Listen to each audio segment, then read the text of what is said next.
तुम्हें तब तक जब तक ये 2-3 मिनट में इकट्ठे हो ना, तुम वर्कशीट की प्रॉब्लम छाट लेना कौन कौन सी तुम्हें पूछनी है।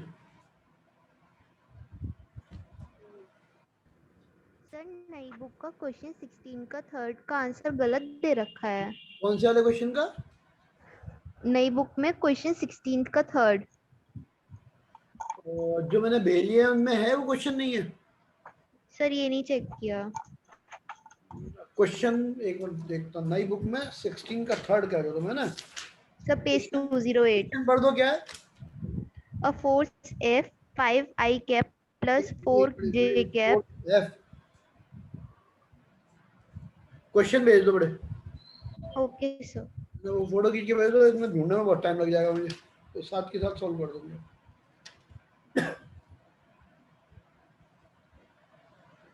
तो मैं अभी बताना शुरू करता हूँ, तब तक इसमें जो कहा है वो फोटो आ जाएगी तो इसको बता दूंगा पहले।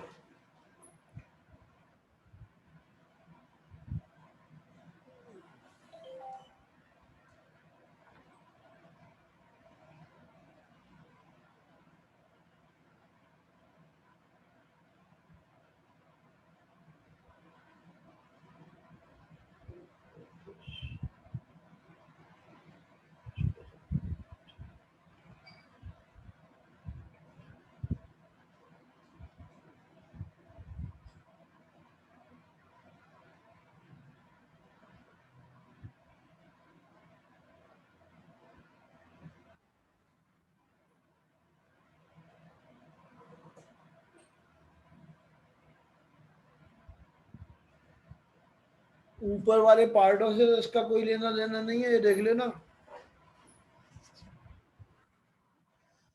यदि मान लो क्वेश्चन सिर्फ इतना ही होता तो ये आंसर आएगा, लेकिन ऊपर के पार्टों से कोई रिलेशन है तो पता नहीं, तुमने एक ही पार्ट भेजा है। मैं मान के चलूं ऊपर के पार्ट से कोई लेना देना नहीं है तो ये सॉल्व कर दिया। फोर्स दी हुई है F is equal to 5I plus 4J, ये लिखा हुआ है।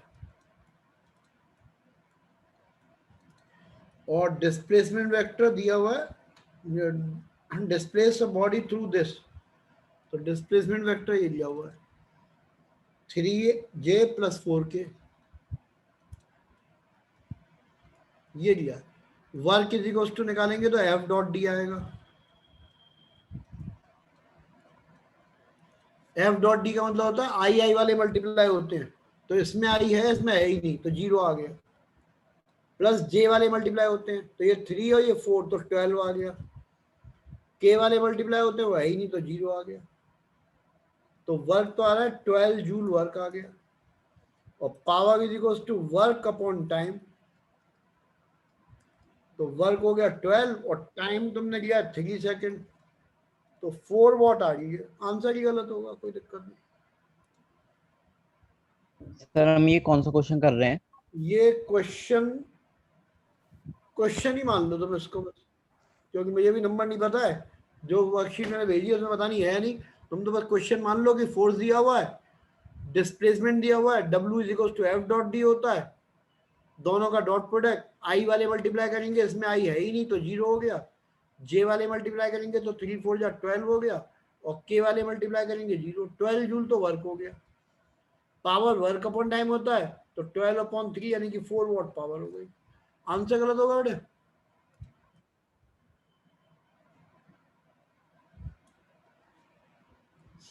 तब तक एक बच्चे ने क्वेश्चन नंबर 6 पूछा है।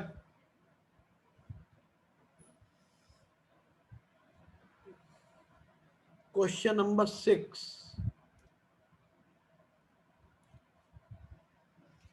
इसमें क्या है?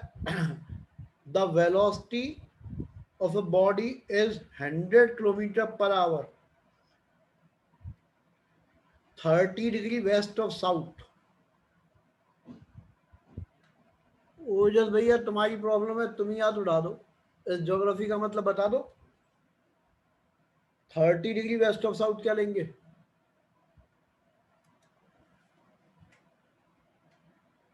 अनम्यूट करो ओजस भैया। Yes sir. 30 degree west of south क्या होगा? सर मतलब साउथ से वेस्ट की तरफ 30 डिग्री। एक मिनट रुको, ये हो गया नॉर्थ, ये हो गया साउथ, ये हो गया ईस्ट, ये हो गया वेस्ट। Yes sir. क्वेश्चन में दिया है 30 डिग्री वेस्ट ऑफ साउथ, इसका क्या मतलब हुआ? किसके सर साथ? मतलब साउथ से चलेंगे 30 डिग्री वेस्ट की तरफ। मतलब तुम्हारे हिसाब से ये, यस सर बिल्कुल। बट मेरे को तो ये नहीं लगता कि ये होता हो। सही यही होता है। आप बता दीजिए सर, हो सकता है गलत हो। मुझे डाउट है इसमें, क्योंकि मेरी भी अंग्रेजी बहुत ज़्यादा अच्छी नहीं है, लेकिन मेरे हिसाब से तो ये होता है। यदि इसने कहा है 30 डिग्री वेस्ट ऑफ साउथ, तो यस सर। साउथ, अच्छा तुमने साउथ के साथ ही बोला, ठीक है। वेस्ट ऑफ साउथ, तो जिसके साथ ऑफ होता है उसके साथ एंगल आता है, ठीक है, यही आएगा। एक जगह लिख लो 30 degree west of south, of south है तो साउथ के साथ एंगल होगा, है ना। ऑफ साउथ तो साउथ के साथ एंगल होगा 30 डिग्री का। अब जैसे मान लो लिखा होता 40 डिग्री ईस्ट ऑफ नॉर्थ लिखा होता, है ना, ऑफ नॉर्थ, तो नॉर्थ के साथ एंगल आता, ईस्ट की तरफ आता, 40 डिग्री का आता, तो ये हो जाता, ये 40 डिग्री का एंगल होता, ठीक है ना। ऑफ के साथ जो होता है उसके साथ एंगल लेते हैं। अब ये पता नहीं बुक में एक लिया है नहीं लिया, जैसे जहां तक है सही ले रहे हैं, कोई दिक्कत नहीं आएगी। क्वेश्चन ये है, the velocity of the body is 100 kilometre per hour 30 degree west of south, तो मतलब ये ऐसे हो गया, ये वेक्टर आ गया, वेलोसिटी वेक्टर कितनी दी हुई है 100 kilometre per our, angle 30 degree, component कर लो, कंपोनेंट की बात कर रहा होगा। Find the north and east component निकाल लें, तो ये तो वेस्ट है, ये साउथ है, पहले इसके कंपोनेंट इधर निकाल दो, इधर हो जाएगा 100 cos 30, ये बहुत बार समझा रही है, अब तो शायद छोटे बच्चों को भी रट गया होगा, ठीक है। एंगल के साथ जो होता है उसमें cos आता है, और इधर हो जाएगा 100 sin 30 डिग्री, sin 30 की वैल्यू 1/2, तो ये तो 50 हो गया, और ये √3/2 50√3 आएगा, 50√3 आई थिंक मल्टीप्लाई करने पे नियर अबाउट 86 आ जाएगा। ये कैसे आया 100 इंटू cos 30 होता है √3/2, √3/2 2 से ऐसे काट दिया 50, 50√3 इज नियर अबाउट दिस। अब क्वेश्चन में बस एक छोटी सी बात पूछी है जिसकी वजह से पूछना पड़ा बच्चे को, वो कह रहा है इसका ईस्ट कंपोनेंट निकालो, ये तो वेस्ट में है ना, तो ईस्ट की तरफ क्या होगा, नेगेटिव साइन आ जाएगा, तो बस ये -50 लिखना पड़ेगा। भाई ये कंपोनेंट की तरफ है वेस्ट, तो ईस्ट की तरफ क्या होगा, नेगेटिव साइन हो जाएगा, तो -50 आ जाएगा। ऐसे ये कंपोनेंट की तरफ है साउथ, और वो पूछा है नॉर्थ की तरफ बताओ, तो नेगेटिव साइन आ जाएगा, तो ये हो जाएगा -86, ये हो जाएगा -50, क्योंकि इसने पूछा है कि ईस्ट की तरफ कितना होगा, है किधर वेस्ट, तो ईस्ट की तरफ कैसे दिखाएंगे, नेगेटिव दिखा देंगे, तो माइनस इंटू माइनस ये प्लस आ जाएगा, तो ये आंसर हो जाएगी, क्योंकि डायरेक्शन उल्टी है इसलिए माइनस साइन लगा दिया। ओजस भैया बोलो क्या पूछना चाह रहे हो? Yes sir, thank you sir. Sir वही कंफ्यूजन हो रहा था क्योंकि सर उसने ईस्ट का पूछ लिया था, अब एंगल ईस्ट के संग बन नहीं रहा था। नहीं, वो नेगेटिव साइन इसलिए आ गया क्योंकि इसने ईस्ट का पूछा है, यस और सर, अब दिया समझ है गए। वेस्ट की तरफ, इसलिए यस नेगेटिव आ सर। गया। Yes sir, thank you sir. तुम भैया इसमें लिखते चलो बराबर, बस रिलेटिव वेलोसिटी में समझाना है। इसके क्वेश्चन में 5, अब बड़े 5 पता कैसे चलेगा नई बुक में कौन सा है, हमारी में तुम हमारी वाली वर्कशीट के देख के बता देते। चलो कोई बात नहीं, शुरू करता हूँ, नहीं तो फोटो भेज दो थोड़ी बहुत फिर दोबारा, क्योंकि दोनों बुक के क्वेश्चनों में फर्क है।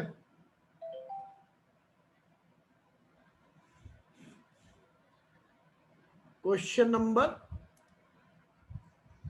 बोला 5 है, 5 तो आसान लग रहा है, कि कोई और होगा 5। चलो आ गया,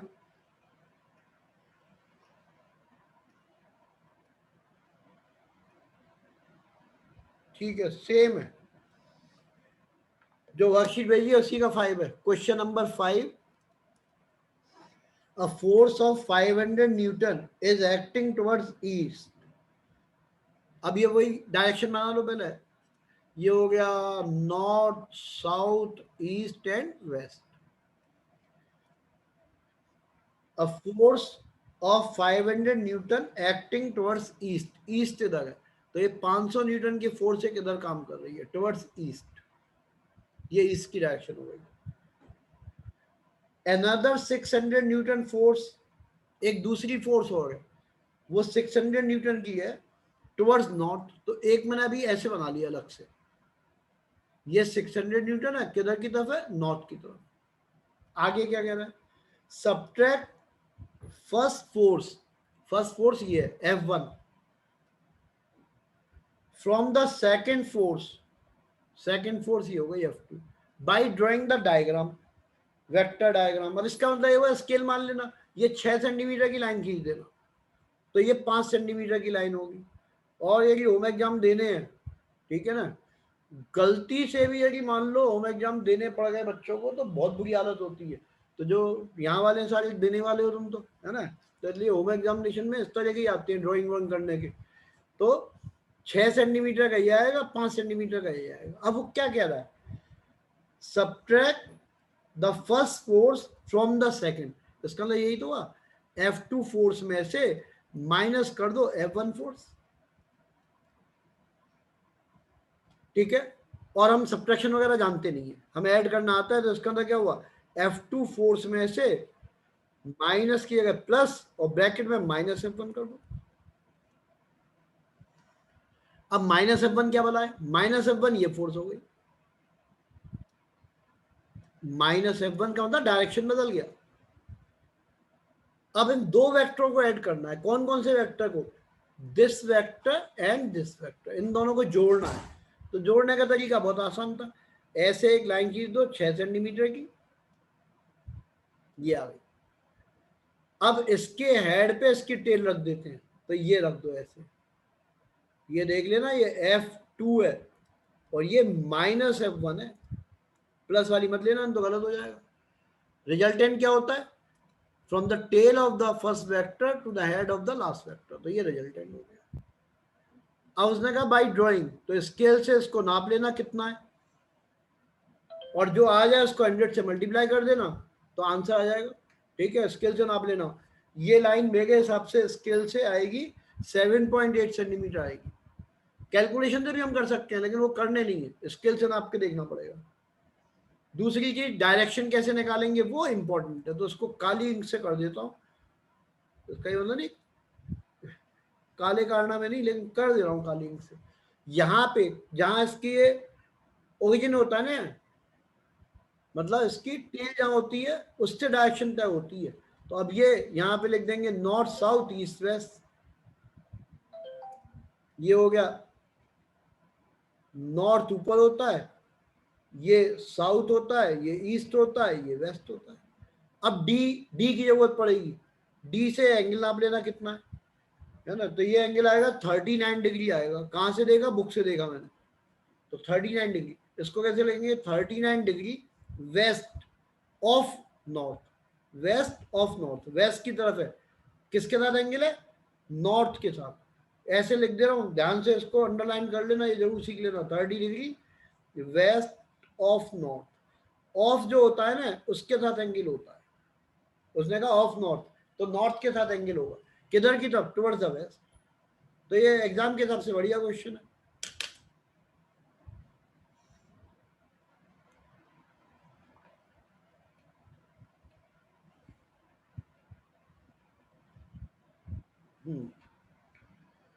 इसके बाद है क्वेश्चन 5 तो हो गया बेटे, ठीक है। नेक्स्ट नंबर लिखो, 2-3 ज्यादा लिख दो, कोई फर्क नहीं पड़ने वाला। एक मिनट रुको, या कुछ पूछना है तो बोलो। सर ड्रॉ करके बनाएंगे तो 39 डिग्री एक्यूरेट इतना तो आ नहीं पाएगा। 38 आ जाएगा तो भी नंबर मिल जाएंगे।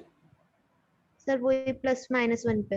हाँ प्लस माइनस 1 का होता है तो दे देते हैं नंबर, कोई दिक्कत नहीं आती। But okay sir. बहुत ही गलत होगा तो काटेंगे, लेकिन बहुत गलत होता नहीं है, 1 डिग्री से ज्यादा का फर्क आता नहीं है जनरली, बट डी वगैरह की जरूरत पड़ती है। भाई ये एक क्वेश्चन कर लो, सब इसी तरह के होते हैं। एक टाइप क्या हो जाएगा वो पता नहीं, तुमने पूछे नहीं है, मैंने बताया नहीं, मैं कर ही दे रहा हूँ क्वेश्चन। जैसे इस तरह के होते हैं, v is equals to u plus a t, कोई क्वेश्चन होगा तो जरूर इसमें इस तरह का, इस इक्वेशन के पे बेस्ड होते हैं। क्वेश्चन लिख लो, मैं बना देता हूं फटाफट। The initial velocity is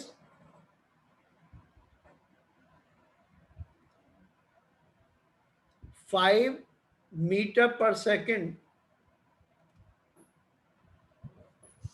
in east direction, and acceleration is 1 meter per second square in north direction. Find the velocity after 5 second. 5 second के बाद वेलोसिटी निकालनी है, कितनी हो जाएगी। एक इस तरह के कराने थे ना, वो कहीं मिल जाएगा ढूंढने से। मतलब अब तक जो तुमने पढ़ा है 9th क्लास में, उसमें क्या होता था, इधर की तरफ वेलोसिटी है तो इधर ही एक्सेलरेशन होता था, लीनियर होते थे, तो कोई प्रॉब्लम नहीं थी। यहाँ पंगा हो गया, वेलोसिटी इधर, एक्सेलरेशन इधर, ऐसा तुमने पढ़ा नहीं था वो, इसीलिए 11th क्लास में पढ़ रहे हैं। ठीक है, फर्क क्या है, जो बचपन में करते थे उसमें एक्सेलरेशन उनकी डायरेक्शन एक जैसी होती थी, खटाखट फॉर्मूला लगा देते थे, आंसर सॉल्व हो जाता था। ये आ जाता v is equal to u plus a t. U कितना है, 5 है, प्लस एक्सेलरेशन 1 है, टाइम कितना 5, आंसर 10, खत्म हो गया खटाखट। ये गलत हो गया। गलत होने का कारण क्या है, एक्सेलरेशन और वेलोसिटी यहाँ पे तो एक ही डायरेक्शन में होते थे, यूनिफॉर्म लीनियर मोशन होता था। बढ़िया पंगा है, वेलोसिटी इधर, एक्सेलरेशन इसके परपेंडिकुलर, इसलिए मेथड नहीं लग सकता। फिर क्या करें, दो वेक्टर निकालेंगे, एक वेक्टर यू, तो वो यहां बना देता हूं, 5 सेंटीमीटर का वेक्टर ऐसे, ये 5 सेंटीमीटर का हो गया। हम मैथमेटिकल भी निकाल सकते हैं, जब तक वो ये नहीं कहे बाई ड्राइंग। क्वेश्चन नंबर 5 में उसने बाई ड्राइंग कहा था, इसलिए मैं ड्रॉ नहीं करूंगा, मैं तो मैथमेटिकल निकाल दूंगा। यू कितना हो गया, ये यू है, वेक्टर यू, ये आ गया। अब इसको निपटो, ये क्या है, ए टी, टी तो स्केलर क्वांटिटी है ना, तो मल्टीप्लाई करेंगे तो कितना आएगा, 5 इंटू 1, 5 आ जाएगा। तो वेक्टर ए टी लिखता हूं, कितना हो गया, 5 मीटर पर सेकंड, क्योंकि यूनिट मल्टीप्लाई करके यही आएगी। डायरेक्शन क्या होगी, डायरेक्शन उसने कहा था नॉर्थ, तो नॉर्थ डायरेक्शन, नॉर्थ कहाँ होता है, ऊपर होता है, तो ये वेक्टर आ गया ऐसे। ये 80 वेक्टर हो गया, बहुत ही बेहतरीन क्वेश्चन है। ठीक है, ये 80 वेक्टर हो गया। अब इन दोनों का सम करना है तो कर दो, सम करना तो तुम्हें आता ही है, नहीं तो फिर सीख लो। ये आ गया, इन दो वेक्टरों का सम जो होगा वो रिजल्टेंट वेक्टर आएगा। तो हम ये कर रहे हैं, पहले एक वेक्टर लेंगे, दैट्स वेक्टर यू, ये आ गया, कितना है, 5 है मीटर पर सेकंड में। दूसरा वेक्टर ईस्ट की तरफ था ये, और वो नॉर्थ की तरफ, तो नॉर्थ की तरफ ऊपर हो गया, ये कितना है, ये भी 5 हो गया। और तुम पाइथागोरस थ्योरम से निकालो, चाहे एक वो फॉर्मूला लिखवाए तो उससे निकालो, दोनों से एक ही आंसर आएगा। So the resultant vector is, ये resultant vector from the tail of the first vector to the head of the last vector, ये रिजल्टेंट वेक्टर हो गया। कितना होगा, 5√2 होगा। कैसे आया, चाहे पाइथागोरस थ्योरम से निकाल दो, चाहे वो फॉर्मूला लगा लो, under of a square plus b square plus 2ab cos theta, angle 90 degree. ठीक है, दोनों के बीच का एंगल 90 है, लेना ये वाला एंगल होता है, लेकिन ये भी 90 आ जाएगा, ये 90 तो ये भी 90, तो ये 5√2 आ गया। तो आंसर होगा फाइनल वेलोसिटी इज 5√2 इन। अब यहां से नापेंगे, डायरेक्शन क्या होगी वो ये तय करते हैं। ये क्या है, नॉर्थ, ये साउथ, ईस्ट एंड ये वेस्ट, क्योंकि ये 45 डिग्री का एंगल होगा, बिकॉज बोथ आर इक्वल, ये और ये दोनों इक्वल है, ये 45 का एंगल होगा, तो हम इसको कह देंगे नॉर्थ ईस्ट डायरेक्शन। ये आंसर होगा। इस तरह का एक क्वेश्चन जरूर कर लेना। अब एक तो रह गया रिलेटिव वेलोसिटी वाले क्वेश्चन। तुम भैया रिलेटिव वेलोसिटी वाला जो क्वेश्चन है, उसके लिए एक बार तुम जरा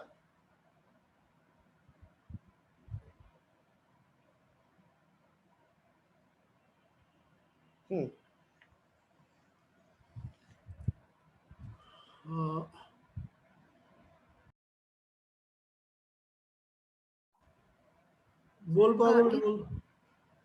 सर इस वाले क्वेश्चन में हम लोग एक्सेलरेशन का हॉरिजॉन्टल कंपोनेंट नहीं निकाल सकते? मान लो निकाल लिया, निकाल सकते हैं, वो वो तो जीरो जीरो ही आएगा। आएगा, वो तो जीरो आ जाएगा ना। अच्छा एक और बात, यदि हम दो अलग अलग कंपोनेंट से करेंगे तब भी लास्ट में तो हमें जोड़ना ही पड़ेगा, है ना। इसलिए दिक्कत है, क्योंकि हमने मान लो ऐसे निकाल लिया, ये इसका एक्सेलेरेशन था ऐसे, और हमने इधर की तरफ कंपोनेंट निकाला तो इधर तो एक्सेलेरेशन ही नहीं है, तो ए जीरो हो जाएगा इधर, तो इसीलिए टेढ़ा जा जाए, है ना। तो इसके अलावा कोई दूसरा मेथड शायद ही संभव हो, निकल तो सकता है, लेकिन कंपोनेंट वाले में भी दिक्कत आएगी, फिर इस कंपोनेंट को लोगे तब भी आंसर नहीं आएगा, कंपोनेंट से होगा ही नहीं, है ना, क्योंकि ये इक्वेशन ऑफ मोशन तो ये है ना, इक्वेशन ऑफ मोशन में तो v equals to u plus at है, एक वेक्टर u हो गया, एक वेक्टर at हो गया, इन दोनों का सम है, तो हमने अलग अलग दो वेक्टर निकाल लिए, ये वेक्टर अलग निकाला, ये अलग निकाला, फिर दोनों को जोड़ दिया, कंपोनेंट से नहीं हो पाएगा, है ना। या तो क्वेश्चन ही बदल जाए, वो जो तुम क्वेश्चन कह रहे हो वो अलग होता है, वो आईजे के वाले होते हैं तब निकल आता है, आईजे के वाला होगा तो निकल आएगा कंपोनेंट वगैरह से, इसमें नहीं निकलेगा। फिर बताओ कोई और आइडिया दो तो मैं और सोचूं। नहीं सर बस यही पूछना। ना कुछ और आइडिया देना बेटे। नहीं सर। नहीं, फिर नहीं होगा, उसमें तो आईजे के वाले में तो हो सकता है पॉसिबिलिटी बना, इसमें तो नहीं होगा, ये तो इक्वेशन के लिए बनाया गया क्वेश्चन है। तुम भाई इसके अलावा अब हम बात करते हैं रिलेटिव वेलोसिटी की। रिलेटिव वेलोसिटी में तुम बस एक बात दिमाग में रखोगे तो शायद बात समझ में आ जाएगी। तुम ऐसे चल रहे हो कार में, पुराने जमाने की बात है, अब आजकल चलते हो नहीं चलते पता नहीं, और तुम्हारी स्पीड है 60 किलोमीटर पर आवर,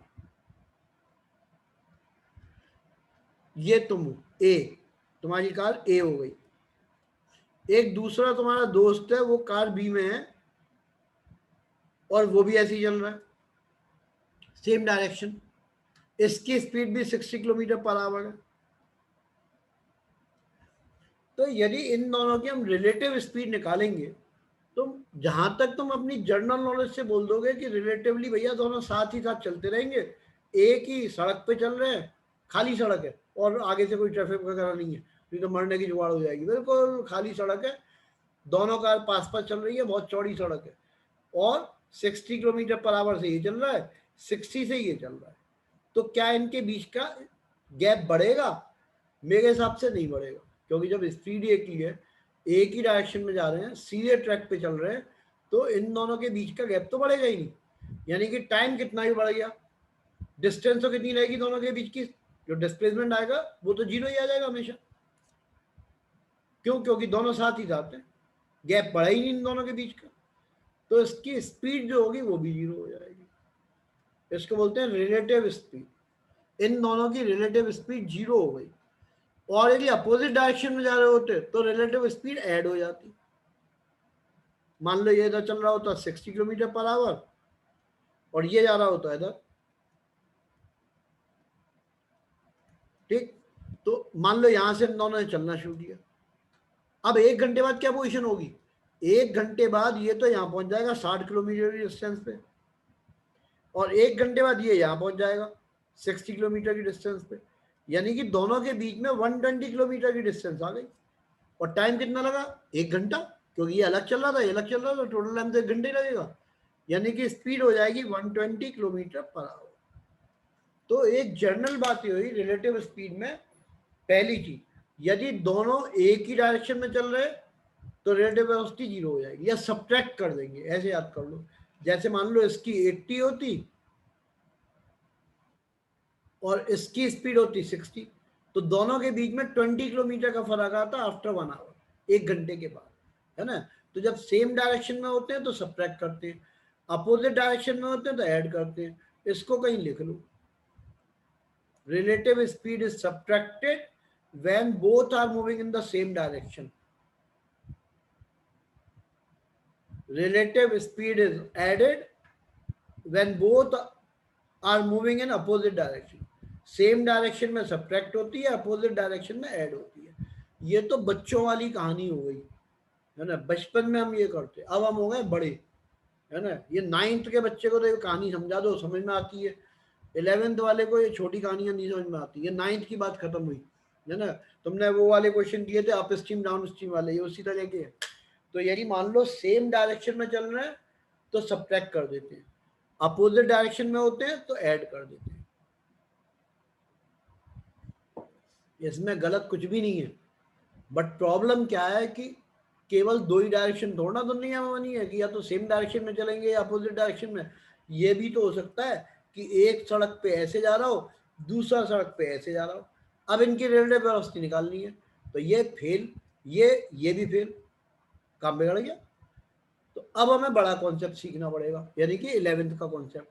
तो ये वाला जो कॉन्सेप्ट है ये तो तब होता है जब स्ट्रेट लाइन में चल रहा हो, है ना, इन द सेम डायरेक्शन और in opposite direction. Line straight होनी चाहिए, तब तो वो फॉर्मूला जो मैंने लिखवाया है काम कर जाएगा। ये वाली चीज हुई तो पंगा हो जाएगा, ठीक है ना। तो ये तो एक जनरल बात खत्म हुई। यदि मान लो सेम डायरेक्शन में तो सब्ट्रैक्ट कर देंगे, रिलेटिव स्पीड सब्ट्रैक्ट करके निकलेगी। अपोजिट डायरेक्शन में है तो रिलेटिव स्पीड ऐड करके आती है, but they are in straight line. यदि स्ट्रेट लाइन की कहानी नहीं है तब हम क्या करेंगे, तो आप थ्योरी लिख लो मतलब वाली, भाई एक लाइन की है, ज्यादा लंबी चौड़ी है नहीं।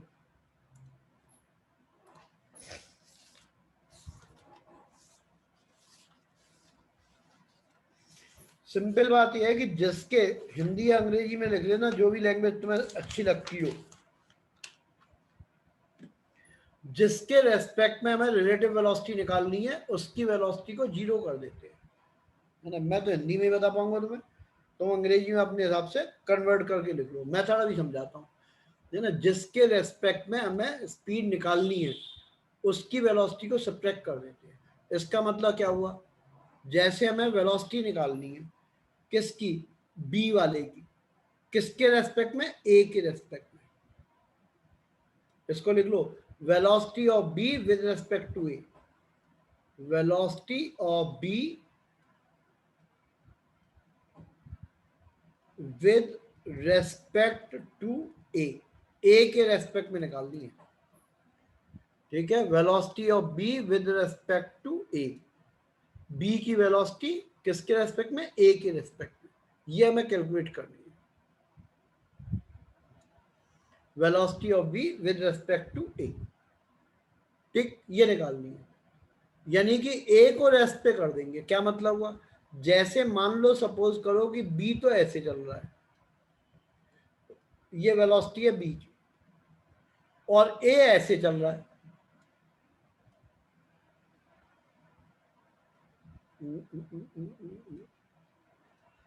ये वेलोसिटी है ए की। हमें इसकी स्पीड निकालनी है किसके रेस्पेक्ट में, इसके रेस्पेक्ट में। तो जिसके रेस्पेक्ट में निकालनी होती है उसकी स्पीड को 0 कर देते हैं। मतलब क्या हुआ कि हम इसमें एक नेगेटिव वेलोसिटी जोड़ देंगे ऐसे, कितनी, माइनस। अब इसकी वेलोसिटी कितनी होगी, 0। क्यों होगी, क्योंकि मान लो 10 न्यूटन का फोर्स ऊपर की तरफ या 10 मीटर पर सेकंड ऊपर, 10 मीटर पर सेकंड नीचे, तो नेट रिजल्टेंट वेलोसिटी कितनी आ गई, 0 आ गई। एक बार फिर से समझो, देखो भाई ये तो तब काम में आ जाएगा जब स्ट्रेट लाइन में चल रहा हो, यदि दोनों कार एक डायरेक्शन में है तो रिलेटिव वेलोसिटी सब्ट्रैक्ट करने के आ जाएगी या सब्ट्रैक्ट करके आ जाएगी। यदि दोनों कार अपोजिट डायरेक्शन में चल रही हैं तो रिलेटिव वेलोसिटी ऐड करके आ जाएगी, 60 इसकी 60 इसकी जुड़ के 120 हो गई। बड़े ही डायरेक्शन ही अलग अलग है, सब कुछ अलग है। तो ये फॉर्मूला होता है ना, velocity of B with respect to A, A के रेस्पेक्ट में निकालनी है, जिसके रेस्पेक्ट में निकालते हैं उसकी वेलोसिटी कर देते हैं 0। कैसे 0 होगी, वी ए का है ऊपर, हमने क्या किया, माइनस ये कर दिया। लेकिन भाई मेरे, ये तो तुम 9th-10th क्लास में पढ़ चुके हो कि जो भी काम करना होता है दोनों में करना होता है। ये दोनों केवल इस पे अप्लाई कर दोगे। यदि मान लो ऐसे कहीं लिखा हुआ है x = y, तुमने इधर 2 मल्टीप्लाई किया तो भाई इधर भी तो 2 मल्टीप्लाई करोगे, जो भी करोगे दोनों साइड पे करोगे, नहीं तो चीज बिगड़ जाएंगी। तो वही काम यहाँ पे करना है, जो भी हम करेंगे दोनों वेक्टर में करेंगे, यानी कि एक में ही कर दें। इसका मतलब क्या हुआ, कि ये वाला जो वेक्टर है, ये माइनस वाला, ये यहां भी जोड़ना पड़ेगा ऐसे। ये क्या है, माइनस VA। और जिन लोगों को वेक्टर समझ में नहीं आया उनके लिए दोबारा कराऊंगा। बस मंडे से जो है ना वो फोर्स वाला अगला चैप्टर शुरू होगा, तो उसका तो समझ में आ जाएगा, क्योंकि वो वेक्टर पूरा दोबारा होगा तब हमसे समझ में आएगा। मंडे वाला चैप्टर समझ में आ जाएगा, ठीक है ना। तो जो बीच में अभी ज्वाइन किया हुआ था वो मान के लो वेक्टर दोबारा कराऊंगा। कब कराऊंगा, शायद 10-15 दिन बाद करा दूंगा, जब ये भूल जाएंगे थोड़ा बहुत, क्योंकि वेक्टर में कईयों को तो समझ में आ गया, कई बीच में गायब हो जाते हैं तो उनको हम समझ में आता है। अगला चैप्टर का नाम है न्यूटन लॉज ऑफ मोशन, ठीक है, F is equal to ma। तो अगला चैप्टर मंडे से शुरू होगा। और इसके लिए लास्ट स्टेप ये बताया था कि जितनी वेलोसिटी हमने इसमें ऐड की वो ये कर दी, रिजल्टेंट वेलोसिटी ये आ जाएगी from the tail of the first vector to the head of the last vector. ये आंसर हो गया। ये कहलाएगा वेलोसिटी किसकी, B की, with respect to A, velocity of B with respect to A।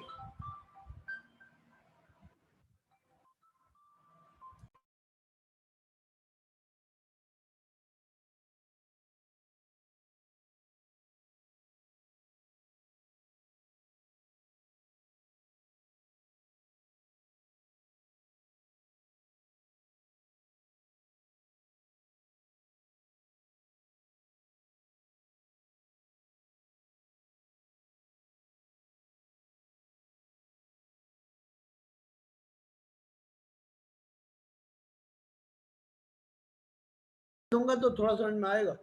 Velocity formula ये लिख लो इसका, velocity of B minus velocity of A। वैसे तो इतना सब झंझट किएगा, डायरेक्ट याद कर लेना तो मैं वो फायदा ज्यादा रहेगा। मैं तो कोशिश करता हूँ हर चीज को समझा के करवा दूं तुम्हें, तो 5-6 बच्चों को अच्छी तरह समझ में भी आता है। जिनको नहीं आया वो ये फॉर्मूला याद कर लेना। यदि हमें वेलोसिटी ऑफ B निकालनी है किसके रेस्पेक्ट में, A के रेस्पेक्ट में, तो B की वेलोसिटी में से माइनस कर देंगे A की वेलोसिटी। एक और, यदि हमें वेलोसिटी ऑफ निकालनी है D with respect to B, किसके, विद रेस्पेक्ट टू B निकालनी है, B के रेस्पेक्ट में, तो हम करेंगे velocity of D, velocity of D minus velocity of B, ये हो जाएगा। जिसके रिस्पेक्ट में निकालनी होती है उसकी वेलोसिटी सब्ट्रैक्ट कर देते हैं। तुम फॉर्मूला याद कर लो, चाहे तो ये मेथड जो मैंने समझाया है याद कर लो। इसमें क्या समझाया, जिसके रेस्पेक्ट में निकालनी होती है इसको रेस्ट पे कर देते हैं।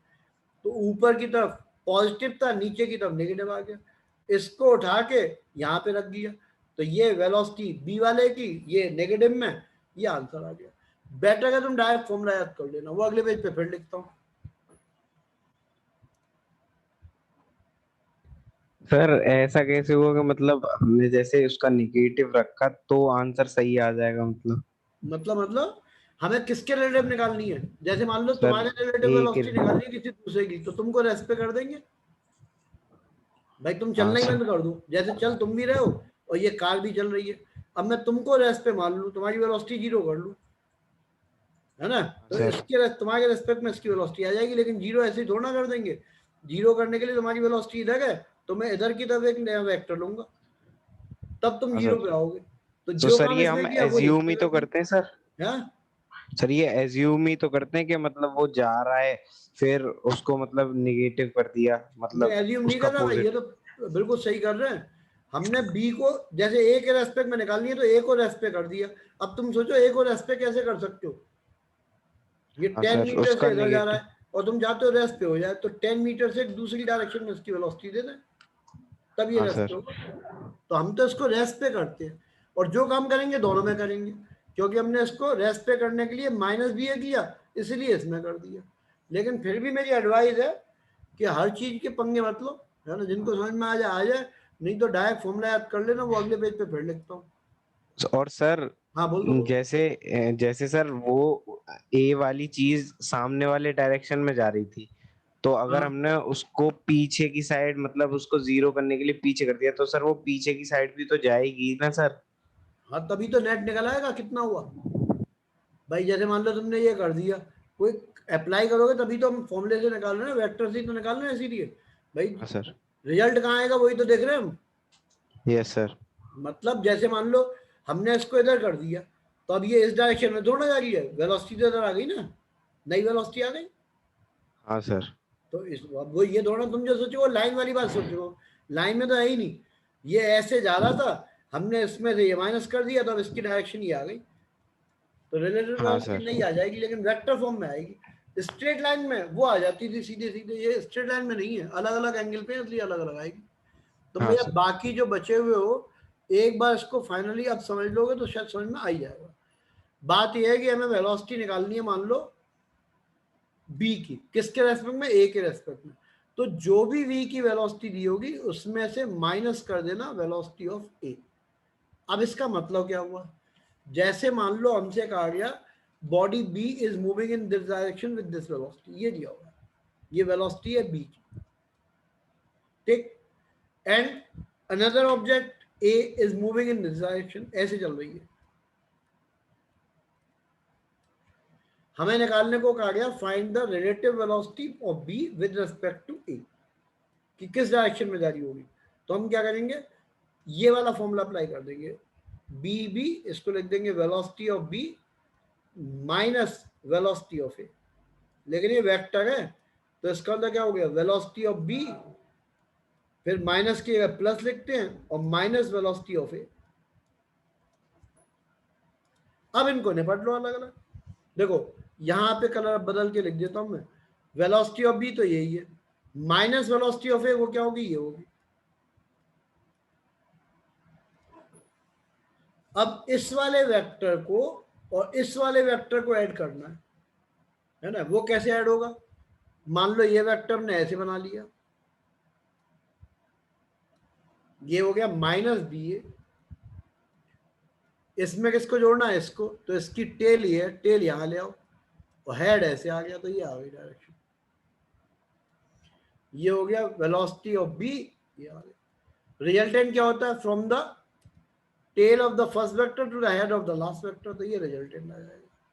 कितना होगा, कैसे होगा, ये सब अलग बात है, ये निकल गया पिछले वाले पार्ट में, ये एक वेक्टर दिया, ये दिया है तो ये कितना होगा, है ना, फॉर्मूले से निकाल सकते हैं, कई सारे मेथड हो गए, ड्राइंग मेथड से भी निकाल सकते हैं, वो डिपेंड करेगा क्वेश्चन कैसा है ना, ये तो ये बात हुई। अब इसके ऊपर एक बच्चे ने कोई एक क्वेश्चन पूछा था जो कल मना कर दिया था, है ना, वही शुरू कर देता हूँ मैं। शायद उसने पूछा था क्वेश्चन नंबर 23 पूछा था, 22, तो 22 ऐसे होगा, 22 लिख लिया उसने बड़ी, और 29 भी पूछा एक बच्चे ने। अब मैं 2 कर दूं पहले फिर बताना अगला। Question number 22, a river flow at a rate of 3 metre per second, एक रिवर फ्लो करती है 3 मीटर पर सेकेंड से, 300 मीटर वाइड है, तो कुछ जैसे मान लो ये 300 मीटर वाइड है ना, ये 300 मीटर है यहां से। फिर वो कह रहा है a man swims across the river with a velocity of 2 meter per second directed always perpendicular, मतलब ऐसे कोशिश करता है कि ऐसे चले वो perpendicular to the flow of current, flow of current है, तो एग्जैक्टली क्या हुआ, ये ऐसे चल रहा है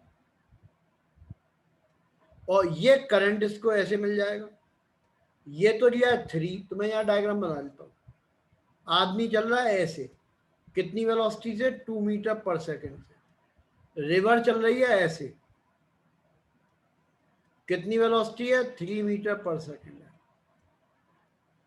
तो रिजल्टेंट कहाँ आएगा, ऐसे आ जाएगा भाई, ये तो खुद का फ्लो, ये रिवर का फ्लो, दोनों मिल गए, ये इस डायरेक्शन में, इस डायरेक्शन में, तो रिजल्टेंट वेलोसिटी इसकी इधर होगी ऐसे। अब देख लेते हैं क्या क्या पूछा है। पहला पार्ट तो इसने पूछा है कि कितने टाइम में, how long does it takes the man to cross the river, तो अब आदमी इधर कितनी स्पीड से चल रहा है, 2 मीटर पर सेकंड से चल रहा है हमेशा, और कितनी डिस्टेंस है, 300, इस डायरेक्शन में तो 2 मीटर पर सेकंड ही है, यहां से यहां तक पहुंचेगा उतनी देर में, करंट यहां से यहां तक पहुंचेगा, आदमी को यहां से यहां तक भी उतने टाइम लगेगा, सबको टी टाइम लगता है, ये कितना टाइम लगेगा, टी, इसको कितना टाइम लगेगा, टी, इसको कितना टाइम लगेगा, टी, एक जैसे टाइम लगते हैं सबको। तो डिस्टेंस कितनी है 300,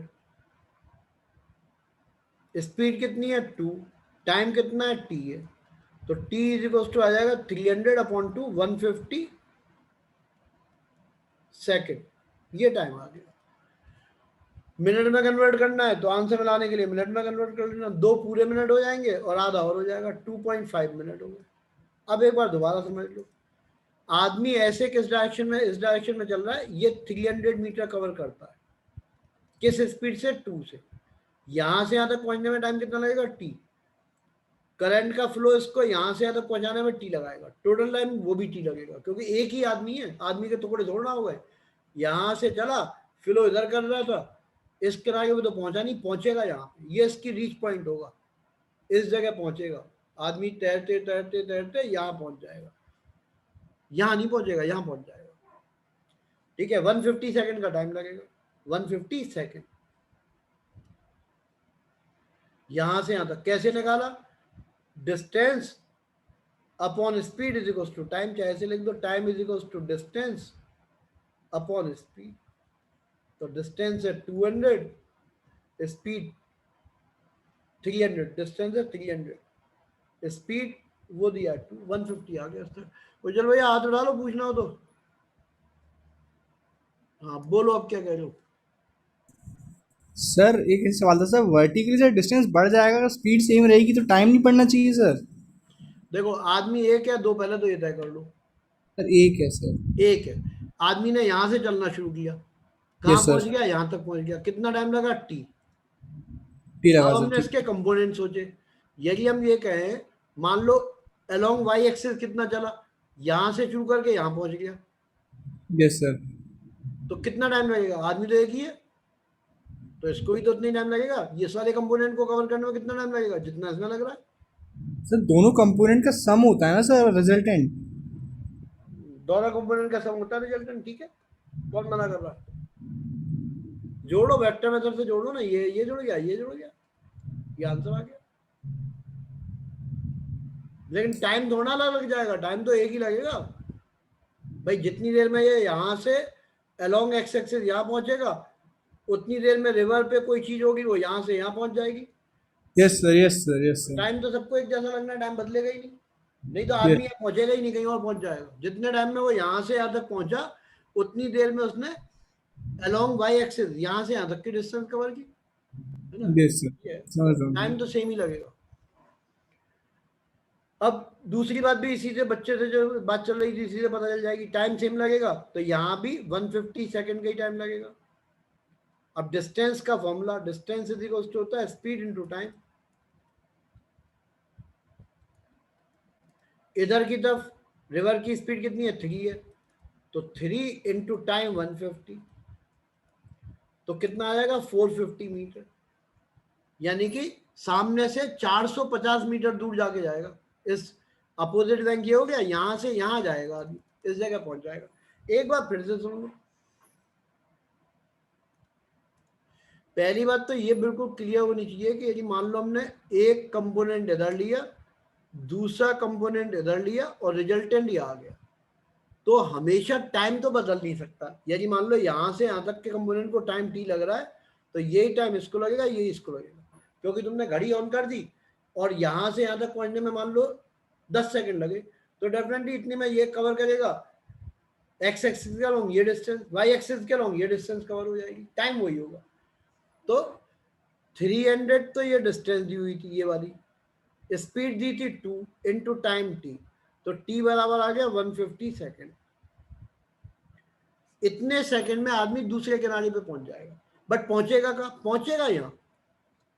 अब ये डिस्टेंस कितनी होगी, रिवर की स्पीड 3 दी हुई है इस डायरेक्शन में और टाइम दिया हुआ है, तो distance is equals to speed into time.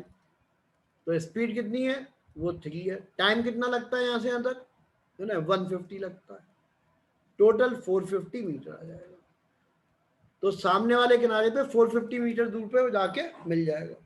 एक पार्ट और पूछा है, ये रिवर के साथ ऐसे किनारे के साथ कितना एंगल बनाएगा, तो ये एंगल मान लो थीटा हो गया, तो ये एंगल भी थीटा हो जाएगा। tan थीटा का फॉर्मूला लगा दो, ये 2 है ये 3 है, तो tan theta is equals to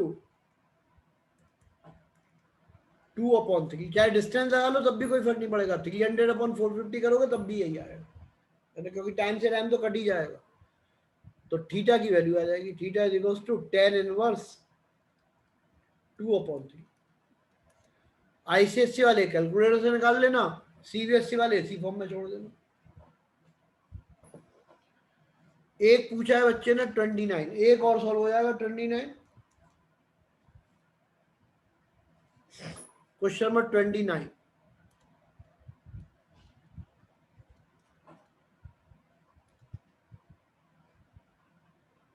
मुझे भैया बोलो। Sir yes sir.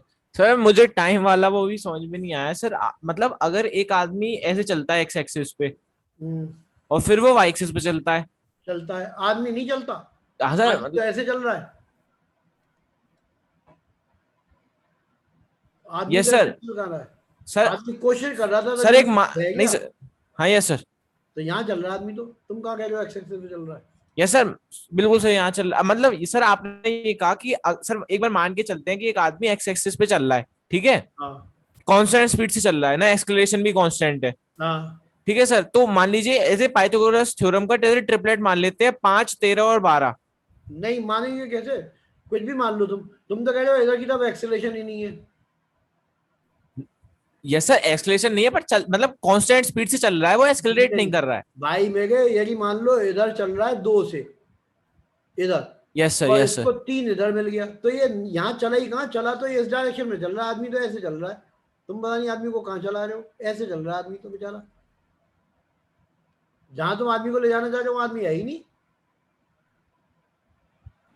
अच्छा तो सर। तो अच्छा मतलब वो उस भाव से चक्कर में उसका एंगल मतलब हाँ, चेंज हो गया, अब समझ गया। हाँ, ये तो खुद की स्पीड थी, रिवर ने इसको बहा दिया, तो ये बेचारा ऐसे जा रहा है। यस सर यस समझ गया। जब इधर मान लो इसको टी टाइम लगा, तो हम यदि सोचे कि वाई एक्सिस में कितना चलेगा, कितना टाइम लगेगा, तो टी लगेगा, इधर भी टाइम टी लगेगा। यस सर थैंक ना यू तो सर। आदमी इधर चल रहा है ना आदमी इधर चल रहा है, इधर रिवर चल रही है, इधर उसने चलने की कोशिश की थी, यस सर चल तो वो इधर की तरफ रहा है, यस इसलिए सर। सबके टाइम एक जैसे होते हैं।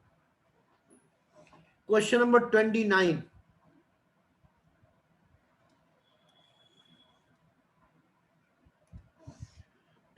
में दिया हुआ है, a cannon is fired up to 500 meter horizontally. What should be the angle of projection if the shells are fired with a velocity of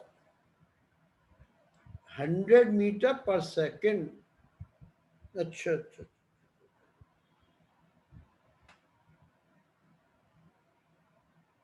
मतलब रेंज दी हुई है 500 मीटर, तो लिख लो R is equals to 500 metre. यही वाला question है, कोई और सर है? सर दूसरा है। बोलो क्या है?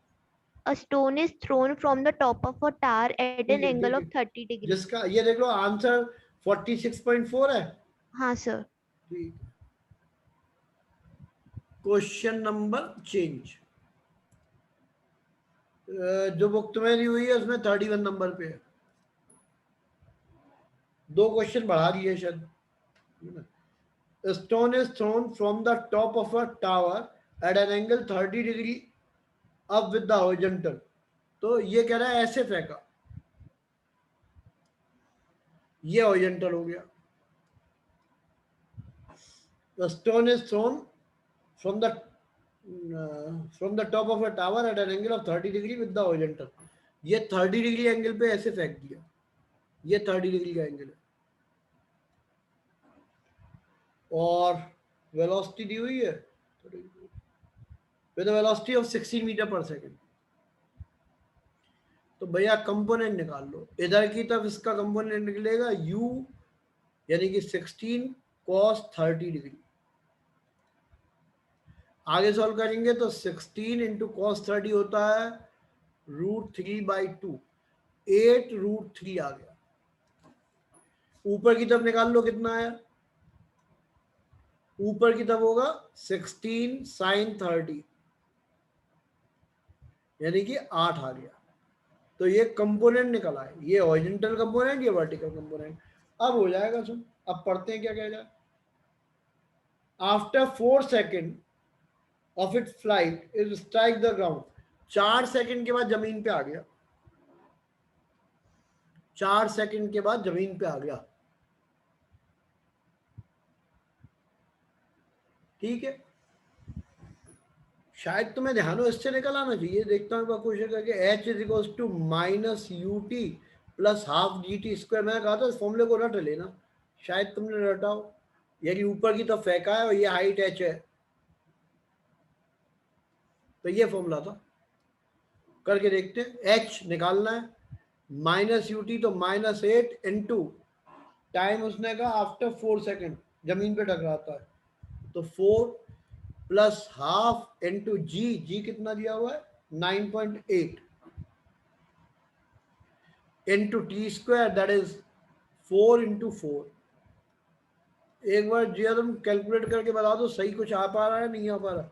माइनस का 32 और ये इससे कट जाएगा प्लस, ये कटेगा 2 बार, 9.8 इंटू 8 करके बता दो कितना आ रहा है इसमें से 32 सब्ट्रैक्ट कर देना, शायद आंसर आ जाना चाहिए मेरे ख्याल से। तो आंसर लिख दो, इसमें क्या आ रहा है 78.4 माइनस 32, आगे भी सब्ट्रैक्ट करके लिख दो, ठीक है। 46.4 लिखा है बच्चे ने, 46.4 आ गया मीटर। अब एक बार फिर से सुन लो। देखो मैं तो तुम्हें पहले ही कह रहा था यार, सब चीजों का डेरिवेशन, सब चीजों का एक्सप्लेनेशन करते करते हो सकता है कहीं तुम पागल ही हो जाओ, है ना। हर चीज का लालच बेकार होता है। तो मैंने तुम्हें एक फॉर्मूला लिखवा दिया था पहले ही, क्योंकि यदि मान लो हम किसी चीज को u वेलोसिटी से ऊपर फेंक रहे हैं और ये टकरा के ऐसे जमीन पे आ जाए, तो फॉर्मूला ये लिख देना, h is equal to minus u t plus half g t square. इन बचा के रेजोनेंस वालों से पूछो ये कितने फॉर्मूले रखते हैं, इन्हें तो हर चीज में ट्रिक्स ही ट्रिक्स रटवाते रहते हैं, है ना। क्योंकि इनके नोट्स रखे हुए पर रेजोनेंस वालों के, तो वो नोट्स में सारी ट्रिकी ट्रिक याद करवाते हैं। मैं तो तुम्हें एक आधी क्वेश्चन बताता हूँ, तो ये एक इंपॉर्टेंट क्वेश्चन है जो हर बार काम आती है। यही चीज यहाँ पे अप्लाई की, खत्म हो गया। अब दूसरी बात आ जाओ, उसने कहा एंड हॉरिजॉन्टल रेंज, तो हॉरिजॉन्टल रेंज में क्या होगा, यहां से खटा के यहाँ जाके गिरेगा। अब हॉरिजॉन्टल के लिए रो याद दिलाता हूं, मैंने कहा रट लो। In horizontal direction there is no acceleration, horizontal direction में कोई एक्सेलरेशन नहीं होता, तो एक्सेलरेशन 0। u दिया हुआ है तो आ जाएगा s is equals to u t plus half a t square, ये फॉर्मूला लगा दो और इसमें वैल्यू रख दो, आंसर आ जाएगा। u कितना है 8√3 इंटू कितना टाइम लगता है 4 प्लस 0, तो 32√3 करके देख लो कितना आ रहा है, यही आंसर हो जाएगा।